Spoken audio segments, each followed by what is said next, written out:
Guys, this is question number 1 part A. और इसमें हमें एक नॉन यूनिफॉर्म रॉड के बारे में बताया गया है जिसके लीनियर मास डेंसिटी के बारे में बात की गई है कि वो यूनिफॉर्मली या लीनियरली इंक्रीज कर रहा है। और ये भी बताया गया है कि एक एंड पे जो लीनियर मास डेंसिटी लैम्डा है उसकी वैल्यू लैम्डा नॉट है और दूसरे एंड पे ये वैल्यू ट्वाइस हो जाती है। सो वी कैन से कि x इक्वल टू एल पे जो लैम्डा है वो 2 लैम्डा नॉट हो जाएगा। पार्ट ए में हमसे पूछा गया है कि lambda as a function of x बता दीजिए। तो हम लोग बोलेंगे कि जो चेंज इन लैम्डा पर यूनिट लेंथ है वो कितना हो गया। So just let me write the change in linear mass density lambda per unit length।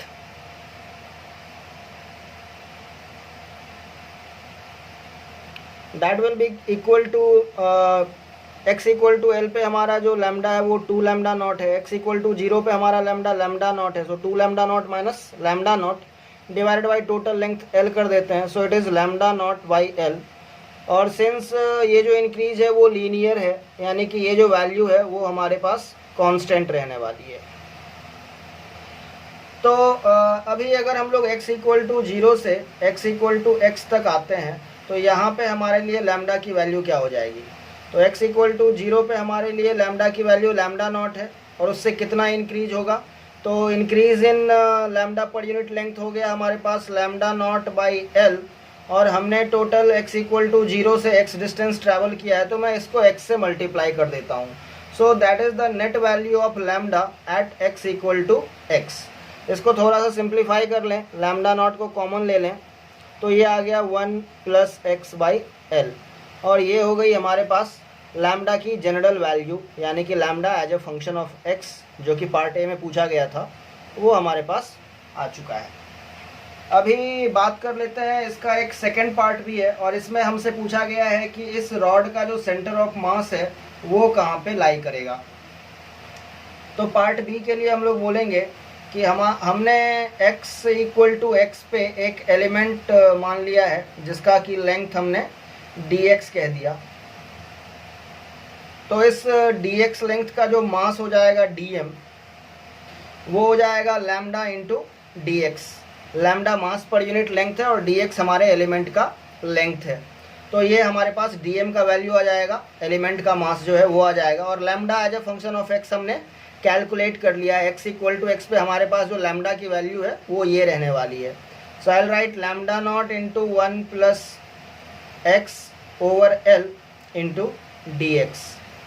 तो जहाँ तक बात है इस dm मास के सेंटर ऑफ मास की, तो x इक्वल टू एक्स यही पोजीशन इस एलिमेंट के लिए सेंटर ऑफ मास का भी काम करेगा क्योंकि हमारा जो एलिमेंट है वो एक पॉइंट ऑब्जेक्ट है।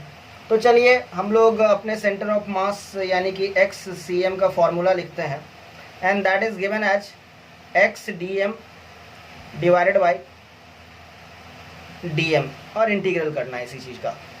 तो x के लिए हम लोग यहाँ पे सिंपल x यूज करेंगे into lambda naught 1 plus X by L D x divided by dm के जगह पे हमारे पास ये क्वांटिटी है। सो it is lambda naught into 1 plus X by L D X.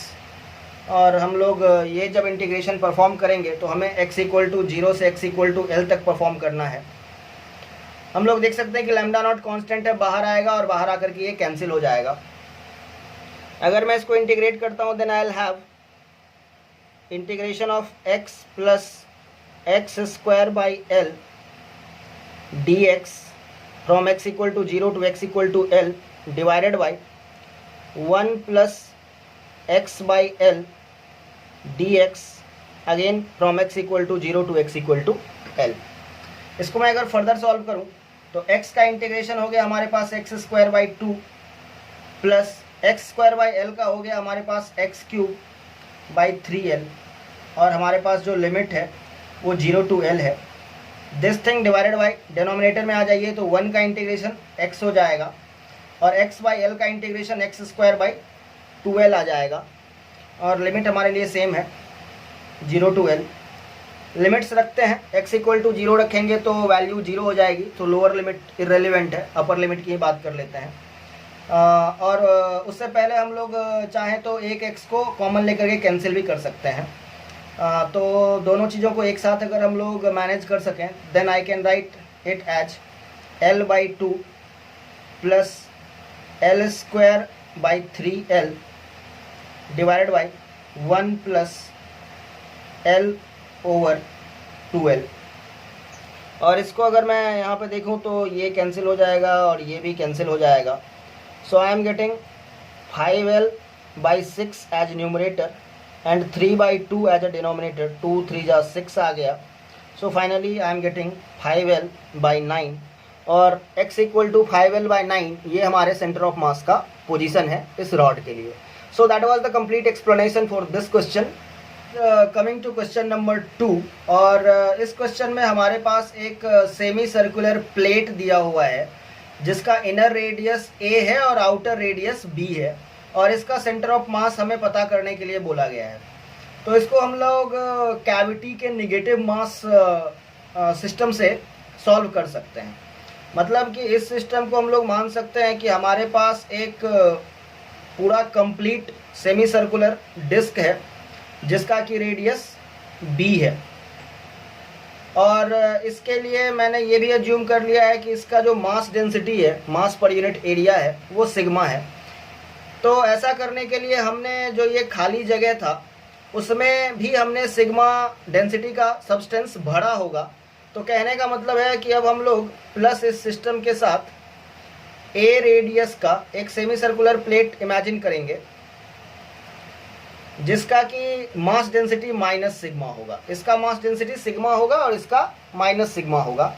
तो अगर मैं इसके ऊपर इसको सुपरपोज कर दूं तो माइनस सिग्मा प्लस सिग्मा को कैंसिल आउट कर देगा और ये वाला जो स्पेस है वो फिर से कैविटी में कन्वर्ट हो जाएगा। तो कैविटी को पहले तो मैंने प्लस सिग्मा से फिल करके एक पूरा सेमी सर्कुलर डिस्क रेडी कर लिया जिसका रेडियस हमारे पास b है, और फिर जो कैविटी वाला पोर्शन है उसको वापस से कैविटी बनाने के लिए मैंने उस जगह पे माइनस सिग्मा मास डेंसिटी का मटेरियल फिल कर दिया है। तो अभी यहाँ पे हमें ये समझना पड़ेगा कि इंडिविजुअली जो हमारा मास है इसको लेटर से m1 कहते हैं।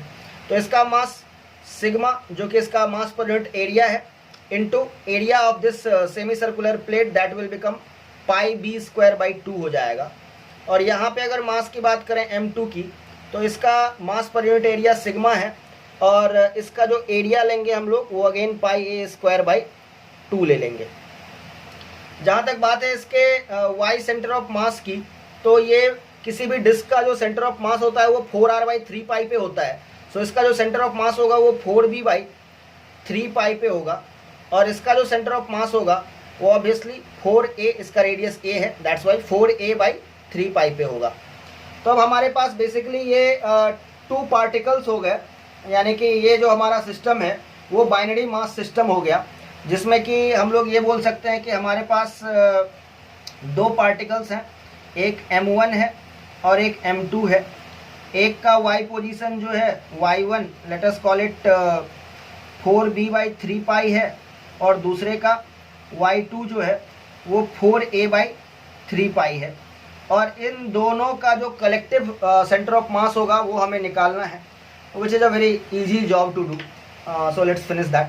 तो हम लोग बोलेंगे कि y centre of mass of the system is going to be m1y1 plus m2y2 divided by m1 plus m2। तो वैल्यू जब यहाँ पे हम लोग डाल रहे हैं, सो m1 की वैल्यू सिग्मा πb²/2 और y1 के जगह पे 4b/3π में डाल रहा हूँ, प्लस m2 के जगह पे माइनस सिग्मा πa²/2 इंटू इसका y पोजीशन 4a/3π पे आ रहा है, divided by m1 plus m2 भी करना है। That's why I will right sigma πb²/2 plus minus sigma πa²/2। अभी यहाँ पे हम लोग देख रहे हैं कि सिग्मा π/2 कैंसिल हो रहा है, हर जगह पे है सिग्मा π/2 और यहाँ पे भी हमारे पास सिग्मा π/2 है। इसको कैंसिल करने के बाद हम लोग देख रहे हैं कि न्यूमरेटर में हमारे पास 4/3 पाई, ये जो क्वांटिटी है वो कॉमन आ रहा है, तो मैं 4/3 पाई को कॉमन ले रहा हूँ। और उसके बाद हमारे पास जो बच रहा है वो है B square into B which is B cube, और यहाँ पे A square into A which is A cube, divided by यहाँ पे बी स्क्वायर और यहाँ पे ए स्क्वायर है, सो B square minus A square आ रहा है। अभी हम लोग इसको या तो यहीं पे छोड़ सकते हैं या फिर हम लोग इसको ऐसे लिख सकते हैं कि 4/3 pi B cube minus A cube को हम लोग लिख सकते हैं B minus A into B square plus A B plus A square, divided by B square minus A square को B minus A into B plus A लिख सकते हैं।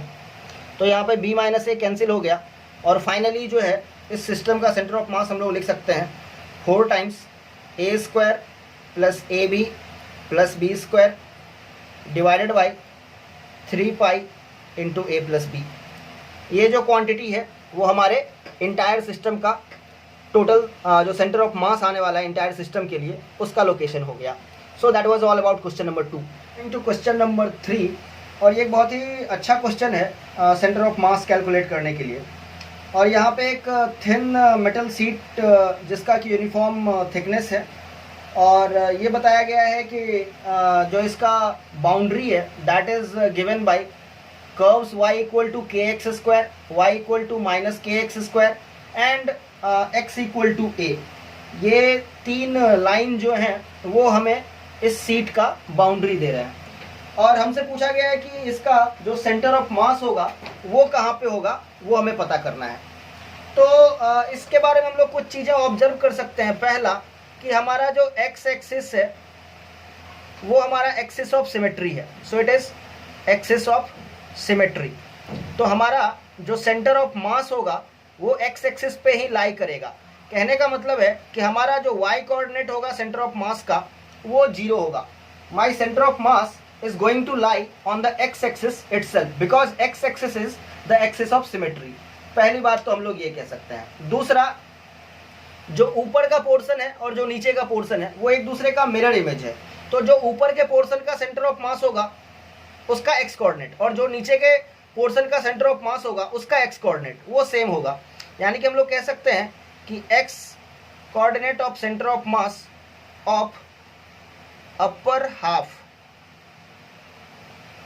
is equal to x coordinate of center of mass of lower half।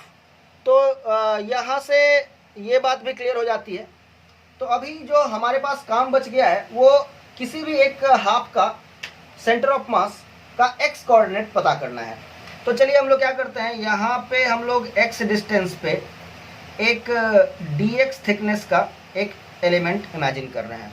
तो ये x पे हमने ये dx element का कंसिडरेशन किया है। सबसे पहले हम लोग ये बोल देते हैं कि जो सिग्मा है वो मेरा मास पर यूनिट एरिया है। So sigma is mass per unit area. अब अगर हम लोग इस स्ट्रिप का एरिया पता करें तो हमें इस स्ट्रिप का जो मास है वो भी पता लग जाएगा। सो इसका एरिया जो है DA वो कितना हो जाएगा। तो ऑब्वियसली ये बहुत पतला सा स्ट्रिप है, तो इसका y coordinate into dx that is going to be my area. तो हम लोग y कोऑर्डिनेट की बात करते हैं तो it will be y into dx। हमारा y जो है वो है के एक्स स्क्वायर इंटू dx। ये हमारे इस स्ट्रिप का एरिया हो गया, और इसका जो x कोऑर्डिनेट होगा वो x इटसेल्फ है। तो हम लोग अभी सबसे पहले बात करेंगे dm की, यानी कि हमने जो एलिमेंट माना है उसके मास की। तो हमारा जो dm है वो सिग्मा टाइम्स da हो जाएगा। कहने का मतलब है के X square into sigma times dx, ये हमारा dm हो गया। और इसका जो x कोऑर्डिनेट है सेंटर ऑफ मास है वो x इक्वल टू एक्स पे ही लाई करेगा, क्योंकि ये एक बहुत ही थिन स्ट्रिप माना है हमने। तो हम लोग अभी xcm के कैलकुलेशन की बात कर रहे हैं।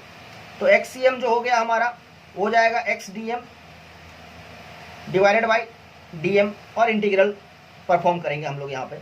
तो x dm के जगह पे लिखेंगे के X square sigma dx integral divided by dm के जगह पे फिर से के एक्स स्क्वायर सिग्मा dx और हमें इंटीग्रल जो है x इक्वल टू 0 से x इक्वल टू a तक परफॉर्म करना है। So from 0 to a, 0 to a, यहाँ से हम लोग k को कैंसिल कर सकते हैं और सिग्मा को भी कैंसिल कर सकते हैं। So it is x cube dx का इंटीग्रल और डिनोमिनेटर में x स्क्वायर dx का इंटीग्रल। तो x क्यूब dx का इंटीग्रल हो गया अपने पास x के power 4/4 within limit 0 to a, और यहाँ पे हमारे पास हो गया x cube by 3 within limit 0 to a। Limits put करते हैं तो ये हमारे पास आ गया a4/4 over a cube by 3। a cube से ये पावर 4 चला जाएगा, बस एक a बचेगा, 3 ऊपर जाएगा। So it is going to be 3a/4। तो हमने ऊपर वाले हाफ का जो सेंटर ऑफ मास है उसका x कोऑर्डिनेट पता कर लिया है, और हम लोग इस लॉजिक से कह सकते हैं कि जो नीचे वाला पोर्शन होगा उसका भी जो सेंटर ऑफ मास का x कोऑर्डिनेट होगा वो 3a/4 पे ही होगा। सो हमारे पूरे सिस्टम का जो सेंटर ऑफ मास हो गया उसका कोऑर्डिनेट जो है वो हो जाएगा 3a/4, 0। So that was the complete solution for question number 3। So students, coming to question number 4, और इसमें हमारे पास एक प्लैंक है, और इस प्लैंक के दोनों एंड पे दो पर्सन्स हैं जिनका मास m1 और m2 है। प्लैंक का मास कैपिटल M है और प्लैंक का जो लेंथ है वो 2 मीटर हमें दिया हुआ है, और क्वेश्चन में हमें m1, m2 और m का वैल्यू भी बताया हुआ है। साथ ही साथ हमें ये इन्फॉर्मेशन दी गई है कि m1 और m2 अपना पोजीशन एक्सचेंज करते हैं, और अगर ऐसा होता है तो फिर हमें ये देखना है कि प्लैंक का डिस्प्लेसमेंट क्या होगा। तो सबसे पहले इस टाइप के क्वेश्चन को सॉल्व करने के लिए हमें अपने फ्रेम ऑफ रेफरेंस को थोड़ा समझना पड़ेगा। तो सबसे पहले हम लोग यहाँ पे ये कहते हैं कि let us say displacement of plank with respect to ground. इसको मैं लिख रहा हूँ d, प्लैंक का मास m है तो displacement of capital M with respect to ground, और इसको मैं बोल रहा हूँ कि लेटर से ये हमारा पॉजिटिव x एक्सिस की तरफ मूव कर रहा है बाय अ डिस्टेंस x। सो मैं इसको x i कैप लिखता हूँ। नाउ अगर m1 और m2 अपना पोजीशन एक्सचेंज करते हैं तो m1 का डिस्प्लेसमेंट जो है with respect to plank 2 metre है। So let me write displacement of mass m1 with respect to plank is equal to 2i cap, क्योंकि इसको पॉजिटिव एक्स एक्सिस के अलॉन्ग मूव करना पड़ेगा। Displacement of m2 with respect to plank जो है वो हो जाएगा -2i कैप, क्योंकि इसको m2 को निगेटिव एक्स एक्सिस के अलॉन्ग मूव करना पड़ेगा। लेकिन अगर हम लोग इस क्वेश्चन को सॉल्व करना चाहते हैं तो हमें सबके लिए एक ही फ्रेम ऑफ रेफरेंस चाहिए। तो let us use the frame of reference of ground. तो इसके लिए मैं बोलूँगा कि displacement of m1 with respect to ground is equal to displacement of m1 with respect to plank, और let us say capital M, plus displacement of capital M with respect to ground. That's why it will become 2i cap plus xi cap, that I can say 2 plus x I cap. Similarly, I can say displacement of mass m2 with respect to ground is equal to displacement of mass m2 with respect to plank of mass capital M plus displacement of plank with respect to ground.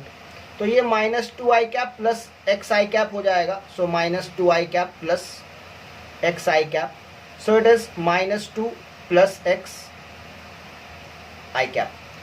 Now we should observe the following fact. Initially हमारा जो पूरा system है वो rest में था, और यहाँ पे सिस्टम कहने से मेरा मतलब है m1, m2 और कैपिटल M से।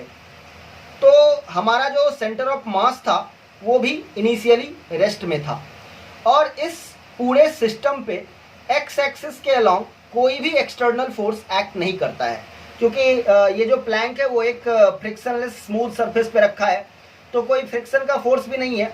तो यहाँ पे हम लोग कह सकते हैं कि एक्स एक्सिस के अलॉन्ग कोई भी एक्सटर्नल फोर्स अपने सिस्टम पे एक्ट नहीं कर रहा है, और अगर ऐसा है तो हमारे सिस्टम का एक्सेलरेशन ऑफ सेंटर ऑफ मास जो है वो 0 हो जाएगा, और इसी वजह से हमारे सिस्टम ऑफ पार्टिकल्स यहाँ पे m1 m2 और कैपिटल M जो है, इस सिस्टम का जो सेंटर ऑफ मास है उसकी वेलोसिटी चेंज नहीं होगी, और इनिशियली इसकी वेलोसिटी 0 थी, तो किसी भी मोमेंट पे हमारे सिस्टम के सेंटर ऑफ मास की वेलोसिटी 0 ही रहने वाली है। इसका मतलब है कि हमारा जो सिस्टम है उसका सेंटर ऑफ मास रेस्ट में रहेगा हमेशा, वो कभी मूव नहीं करेगा, यानी कि displacement of centre of mass is going to be 0। और ये तभी हो सकता है जब हम लोग ये बात कहें कि m1 into displacement of m1 obviously with respect to ground plus m2 into displacement of m2 with respect to ground plus capital M into displacement of capital M with respect to ground, ये 0 हो। तो हम लोग basically यहाँ पे ये कहना चाह रहे हैं कि displacement delta x of centre of mass is 0, और इस वजह से हम लोग इस एक्सप्रेशन को आगे यूज करेंगे। So m1 is like 50 kg, displacement of m1 with respect to ground is 2 + x I cap, m2 is 70 kg, displacement of m2 with respect to ground is -2 + x I cap, capital M is 80 kg and its displacement with respect to ground as we have assumed is x I cap, and this thing is equal to 0, and from here we can easily see that 100 + 50x, मैं I cap को भी यहाँ से eliminate कर सकता हूँ। I cap मैंने बस डायरेक्शन को चेक करने के लिए यूज किया था। 70 × -2 is -140 + 70x + 80x, and that is equal to 0, and from here we are getting 200x is equal to 40, and from here I can see that x equal to 0.2 meter और 20 centimetre. तो पहली बात तो यहाँ पे ये नोटिस करनी है हमें कि हमारा जो x है वो पॉजिटिव आया है। इसका मतलब है कि प्लैंक का डिस्प्लेसमेंट जो हमने अलोंग पॉजिटिव एक्स एक्सिस माना था या राइट डायरेक्शन में माना था वो कंफर्म है, वो सही है। और यहाँ से हम लोग अब हमारे क्वेश्चन के जितने भी पार्ट्स हैं उसका आंसर कर सकते हैं। पहले हमसे पूछा गया है कि पार्ट ए में the distance moved by the centre of mass of the system, तो ये बात हम लोग ऑलरेडी यूज कर चुके हैं कि हमारे सेंटर ऑफ मास का जो डिस्प्लेसमेंट है वो 0 रहने वाला है। So that answers the part A of this question. दूसरा है कि प्लैंक किधर मूव कर रहा है, तो हमने प्लैंक को माना था कि प्लैंक पॉजिटिव एक्स एक्सिस के अलॉन्ग मूव कर रहा है, राइट डायरेक्शन में मूव कर रहा है, और हमारा जो आंसर है वो पॉजिटिव ही आया है, जो कि इस बात को कंफर्म करता है कि हमारा अजम्पशन सही था। So the plank will move in the right direction. So part B के लिए हम लोग कह सकते हैं कि my plank is going to move in the right direction. Part C बोल रहा है कि the distance moved by the plank, so obviously we have calculated it to be 0.2 metre. हमारा जो प्लैंक है वो 0.2 मीटर मूव करने वाला है। फिर हमसे पूछा गया पार्ट डी में कि the distance moved by A with respect to ground, so distance moved by A that is m1 mass with respect to ground and it is 2 + x I cap. So 2 और x 0.2 है तो it will become 2.2। और जो last part है उसमें पूछा गया है the distance moved by B with respect to ground, so it is -2 + x I cap, -2 + x that is -2 + 0.2 that is -1.8। So minus इसलिए आ रहा है क्योंकि हमारा जो b है या m2 मास है वो नेगेटिव एक्स एक्सिस के अलॉन्ग मूव कर रहा है। अदरवाइज अगर मैं सिर्फ मैग्नीट्यूड की बात करूं so it is 1.8 metre, and that is the complete solution for question number 4। So guys coming to question number 5, और इस क्वेश्चन में हमारे पास दो ब्लॉक्स हैं, एक 2 kg का है और एक 1 kg का है, और एक आइडियल पुल्ली सिस्टम है। और हमसे पूछा गया है कि इस सिस्टम के सेंटर ऑफ मास का एक्सेलरेशन कितना होगा। तो नॉर्मली हम लोग न्यूटन्स लॉज ऑफ मोशन के कॉन्सेप्ट से ये जानते हैं कि ये ब्लॉक लेट अस से अगर ए एक्सेलरेशन से नीचे जाएगा तो 1 kg का ब्लॉक जो है वो ए एक्सेलरेशन से ऊपर जाएगा, और इस एक्सेलरेशन की जो वैल्यू हो जाएगी वो हो जाएगी ma, इसको a कहा गया है और इसको b कहा गया है। So ma minus M B into G by M A plus M B. इसको सॉल्व करेंगे तो हमें ए का मैग्नीट्यूड पता चल जाएगा। So I can write here 2 minus 1 into G by 2 plus 1। So it is giving me G by 3। लेकिन यहाँ पे बात यह है कि 2 kg का जो ब्लॉक है वो जी बाई 3 एक्सेलरेशन से डाउनवर्ड जाएगा और 1 kg का जो ब्लॉक है वो जी बाई 3 एक्सेलरेशन से अपवर्ड जाएगा। तो इस चीज़ को एकोमोडेट करना है और हमें अपने सेंटर ऑफ मास का जो एक्सेलरेशन है वो पता करना है। इसके लिए हम लोग लिखेंगे कि acceleration of centre of mass is equal to m1a1 प्लस m2a2 over m1 plus m2। Now m1 is 2 kg, मैं ए के हिसाब से बात कर रहा हूँ, और उसका एक्सेलरेशन जो है वो g/3 है और डाउनवर्ड्स है, इसीलिए मैं माइनस जे कैप यूज कर रहा हूँ, निगेटिव वाई एक्सिस के लॉन्ग है। प्लस m2 1 kg है, इसका एक्सेलरेशन भी g/3 है बट ये प्लस जे कैप है, divided by m1 2 kg m2 1 kg। Solve कर लेंगे। सो यहाँ से अपने पास आ रहा है 2g/3 negative plus g/3 positive. तो यहाँ हमारे पास आ रहा है माइनस 2g/3 प्लस g/3, और जो हमारा माइनस इनफैक्ट जे कैप जो है वो हमारे पास कॉमन है और होल थिंग डिवाइडेड बाई 3। तो यहाँ से हम लोग देख रहे हैं g/3 negative by 3 J cap, कहने का मतलब है g/9 माइनस जे कैप। ये हमारा acceleration of centre of mass आ गया है। तो कहने का मतलब है कि जो हमारा सेंटर ऑफ मास है वो g/9 एक्सेलरेशन से डाउनवर्ड डायरेक्शन में मूव कर रहा है। And that was all about question number 5।